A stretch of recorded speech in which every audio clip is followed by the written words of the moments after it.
What if the fear you have of what others might think of you is actually a dare? So you can either let it hold you back like a fear, or you can face it like a dare.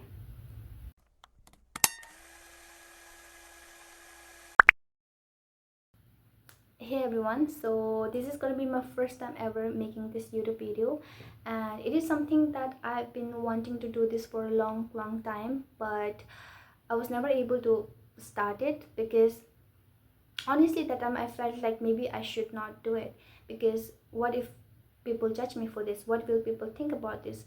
What if they'll point out my insecurities, this and that? I was just completely overthinking it, but gradually and eventually I realized that it was all in my head. So here I am. So how did I manage to go from that to actually doing this, to actually overcoming my fear, or to actually doing something that I feared of, right? So the answer is simple. I just stopped caring about what others will think of me. Okay. So that brings us to what I'll be talking about in this video, is that how to not care what others will think of you. And this is something that whatever I'll be talking in this video is something that I learned and I experienced while I was in the process of trying to overcome this fear. So in this video, I'll be mainly highlighting or covering three main points that has greatly helped me in overcoming this fear. So the first one, so when I was looking at the first concept, the first point, I came across this idea that it is basically similar to what a vaccination does. I know there's sudden shift, but please bear with me. So we all know what vaccination is, right? So that is why I named the first point as the vaccination theory. I know it sounds a little complicated, but it is not rocket science at all. It is just a basic simple analogy that I'm using for the reference purpose. So we are all aware of what vaccination is, right? So basically in that you are exposed to a small amount of disease, so that you can attain immunity from it, and later when the real thing hits, it won't affect you that much because you are already immune to it. So that is the basic concept of vaccination, right? So the analogy is that we have to correlate it to our fear, especially the fear of what others will think of you. So when you correlate, it's like you have to expose yourself to the situation or to do the thing that will fear you, that scares you. Okay, so let's say, I'll give you an example. Let's say you really want to sing a song on the stage, but you're just afraid that if I go on the stage, what if people will judge me? What will people think about my voice? What will people think about my performance, this and that? But the thing is that you just have to put yourself in the situation. You just have to deal with it, because the more you're exposed to that fear, the more immune you will feel towards the fear. And the more immune you will feel towards the fear, the lesser the intensity of the fear will be. For example, you went up to the that stage for the first time, and then you went up for the second time, and then you again grabbed the opportunity, and then you went up for the third time. So what happened is that on all of these stages you have that fear, right? But the intensity of the fear will started to reduce. First stage it will be intense, then moderate, and then it will reduce. Why does it reduce in the third stage? Is because you are immune to that fear.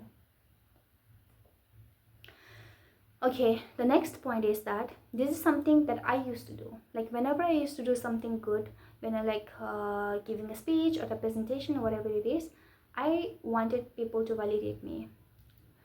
Like I wanted them to appreciate me or validate me. But slowly I realized that you do not always require validation in order to move forward.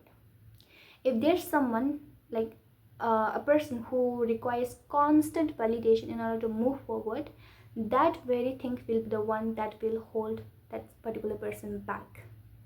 Okay, so if you're doing something good, you do not require constant validation.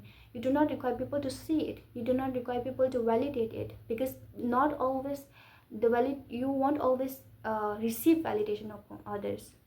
Okay, and you can't just say that, okay, I did this today, but I didn't receive any validation from others, so maybe I shouldn't continue it. No, you shouldn't rely upon that validation. Okay, so it's like if you are completely relying upon the validation, it's like you are living your life but with someone else's permission. It will be like that. So see your own work, see your own effort, and value it. And if you require validation, and if there's no validation from others, be your own audience. Give validation to yourself. Okay, so let's move on to the third point.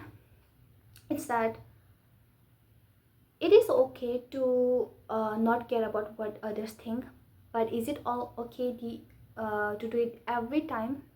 Because sometimes you might be on the wrong side. Okay, sometimes the other people who is saying something to you, like who's giving the opinion, who's on the other side, might be the right one.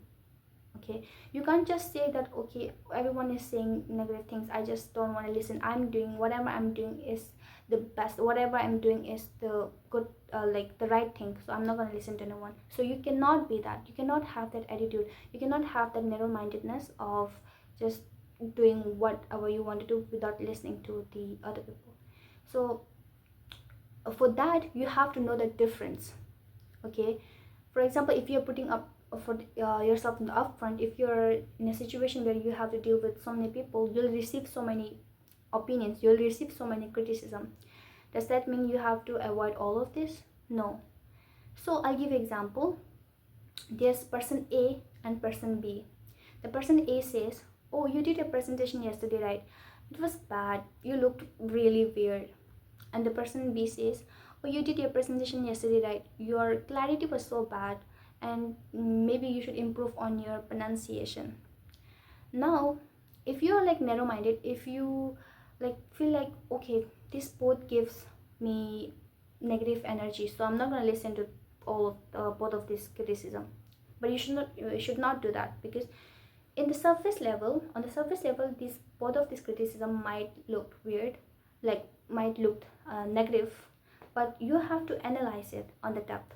So the person A is a complete plain criticism, it is just meant to pull you down. But look at the person B. What did it say? That clarity and pronunciation, it was something that was meant to help you grow, right? So that is called, if a criticism is meant to help you grow, it is called constructive criticism. So you have to know the difference so that you can learn from it, implement it, and let it help you grow in case of constructive criticism. But in case of plain criticism, does that mean you should just back off and you should just hide from it, or you just completely ignore it? No. You cannot just always ignore problems in your life. You have to go through that. You have to face your problems, or you have to face your criticisms, because that is how you'll get immune to it. And the more you get immune to it, it's the vaccination theory all over again, right? So that was all. These were the things that I learned and I experienced, and these were the things that has greatly helped me when I was overcoming this fear of what will others think of you. And I really hope this video will help you, and have a great day.